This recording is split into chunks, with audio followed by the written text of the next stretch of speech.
市場近嚟擔心美國關稅會引發經濟衰退。其實除咗關稅之外，聯邦政府裁員同埋收緊移民政策都非常之強硬，對美國經濟前景都可能有負面嘅影響。為咗削減財政赤字，美國政府主張大幅裁員。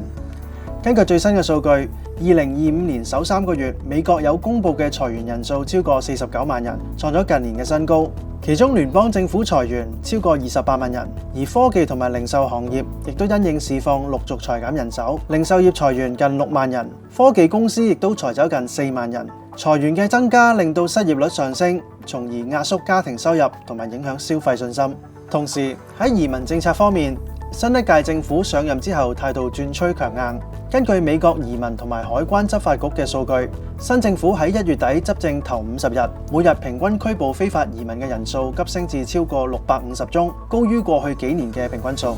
被拘捕嘅移民大多數係屬於低技術同埋低收入階層，主要從事製造業同埋農業嘅勞動工作。政策推出之後，有機會造成勞動力短缺，推高相關行業成本，拖累整體生產力。整體嚟講，近期一連串雷厲風行嘅政策，對就業、消費同埋企業營運造成唔少嘅壓力，再加上對外關稅措施有機會推高國內通脹，進一步打擊消費信心，美國嘅經濟前景充滿變數。